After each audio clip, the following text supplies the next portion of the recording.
Bitcoin in US dollar prices follows a Bitcoin power law, but does it follow power laws in other fiat currencies like the Argentinian peso or the Egyptian pound and the Lebanese pound? He was interested in why it's only the US dollar that we see this power law. Well, it's not just US dollar. It will work with any stable currency, right? And this is a question that is asked all the time. And this is a relatively valid question, but also sometimes it's almost like a provocation. But let me answer it like in the most scientific possible way. I always make this example. I say, in one of the, Galileo did a lot of progress in understanding reality when he tried to focus on what is essential versus what is not essential. Before Galileo, if you had any two people, if you took a person, even the wisest person, Aristotle, Socrates, Plato, some of the wisest people that ever lived, and you ask them, if I have two stones, one large stone and a small stone, which one will arrive to the ground first? They will say the big stone. And it's not true. And that is because they kind of got confused, like a little bit like this. We were distracting themselves and thinking that the particular is actually the general. So what do I mean with that? Well, we know, for example, that a leaf falls very slowly when I drop it in comparison with a stone. So we took that example and kind of extrapolated, and they imagine that anything that is lighter is going to fall slower. So even a small stone. It turns out that it's the other way around. The leaf is the particular case, and because it's so light and also the shape of a leaf, it makes it float. The air resistance became much more important, or as important as gravity. So there are two things. There is the air drag and there is gravity. If you find a situation where gravity is dominant, like in the case of two stones, and they don't have to be even big stones, it can be relatively medium-sized stone, like big stone and a medium-sized stones, and you drop them, they arrive to the ground basically at the same time, maybe with a small little difference, but you will need a very sophisticated measurement system to notice the difference, okay? So that I use that as an example because I say it's basically like me telling you the gravity is the dominant effect here. And yes, inflation, it's a small correction, and for Bitcoin is a small correction. That is the entire point, because it's an anti-inflationary asset. So if you look at the history of Bitcoin and you correct it for inflation, dollar inflation, it's almost like nothing. It's a small correction. It's almost like this air drag correction that you can always do. But in science, first, we want to focus on what is simple and what is essential, and then we can always add all the complications. So I can add very easily a relatively big but constant rate of inflation. And I did it. In my X, I post these things. I have my Medium articles where I'm trying to organize all this information so people can find it instead of asking me all the time. I'm trying to put it all together. But it's one of the things that, in fact, I have a Q&A.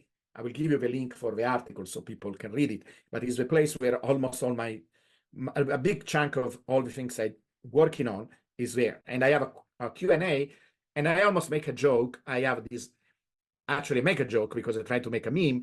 I have a flying cow. I call it, they call these fallacy, because it is a fallacy for people that are not used to thinking this way. And they call it the fallacies of a flying cow. So the Argentinian pesos is a situation where it's not anymore a small correction, because a small correction, the power law will always be a power law, even with if you give me 5% inflation rate, 6% inflation rate. Now the curve in power law will be slightly, the slope will be smaller. Instead of being 5.8, let's say it's 5.6, but it will be still a power law. But now if you're dealing with something crazy like the pesos, the Argentinian peso, it's almost like you're saying, I have this meme where you see a flying cow during a tornado. It's actually a real picture that somebody took during a crazy, one of these tornado chasers, during a tornado, during a hurricane, and you see the cow flying. So, and I made the joke, I say, hey, this Newton plan N, because I am plan G, there is plan B, plan N, Newton, I checkmate, checkmate physicist, your crazy, stupid theory of gravity doesn't work, look, a flying cow, you don't understand that in a situation like that, the hurricane winds are dominant. They became so strong that in fact the cow can fly. It's stronger than gravity. So if you go in a tornado and you're studying flying cows, you're studying flying cows, you're not studying gravity. Gravity becomes a correction, it's the other way around. So if somebody asks me, can you use the Argentinian peso? Sure, I can do it. But then I'm going to study the peso. I'm going to study what the peso is doing, because the peso becomes, the inflation of the peso becomes so dominant that overcomes whatever regularity Bitcoin has. And by the way, I did it, and for the almost for 10 years, actually, even with the peso, that is incredible, you have a power law. And then just recently, in the last few years, the inflation went so crazy that you see actually a small deviation. I was actually surprised how small the deviation is. But of course, it will not follow the power law, because now you have hurricane wind type situation. You understand how, and you can still study, because science can study hurricanes, but now you are not describing gravity, you're describing a different phenomenon. Do you understand how this works? Do you understand the relevance of this example, of this analogy? I think it's a brilliant analogy. When you were making the analogy of the two rocks, different sizes, and how they're still going to hit the ground at the same time, I'd never heard that before. I never knew that. And I would have intuitively said that the smaller rock probably would have hit the ground after the bigger rock. So I thought that was a great analogy, and I think that makes sense. And that's a great answer to that question. And I'm personally surprised that Bitcoin in Argentinian pesos actually lasted for 14 years following a power law. I wouldn't have for 10 years, and then in the last 5 years started to deviate, okay. because the inflation went so crazy, it became exponential. It's almost like saying, hey, if I am in this location and there is no an hurricane, is gravity will still work normally, but then it still works normally all the time, right? Underneath, the power law is still there. It's just that during an hurricane, the winds are so big that it seems like there is no gravity, right? Because cows are flying, cars are flying, everything is flying. Because at that point, it's what is dominant is the pesos, not the power law. And so this is how you need to understand it. We want something, you want to use something that is relatively stable, and then make this comparison, right, between the behavior of Bitcoin and that relatively stable. I know that USD is inflationary and it's not good and we don't like it, all these things, but it's relatively stable to other currencies, right? And also it's the currency that is used for trading, right? People don't trade Argentinian peso, very little, almost nothing. It's the real world trading of Bitcoin is through USD. So this is why it's important to do it in USD. We can always correct, this is what we do in physics. We first study the general case and the essential case. Gravity is essential, and then we say, okay, what if I have a little bit of air drag? What if I have wind?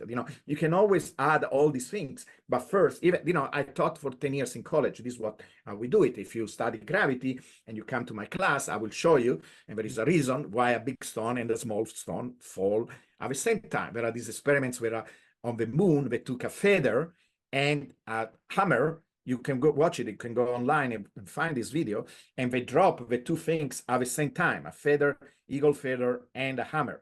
Because there is no air on the moon, the two things arrive on the ground exactly at the same time. It's really almost like our eyes get confused, say, what is going on there? It seems almost like somebody made it up, but it's true. You can do it in the lab. You can take a glass, jar, you take all the air out, or almost all the air out, and inside there is like a little feather and a little stone.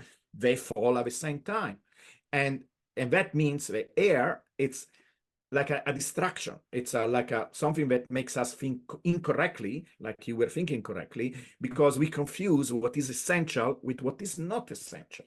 And always, you can always add the air and say, okay, what if I add a little bit of air? And then you start to see the feather starts to be a little bit slower, Okay, the air is an addition, it's a complication, and you can study it in that way.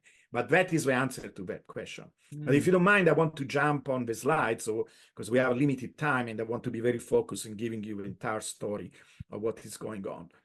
That would be phenomenal. So I'm going to share the screen.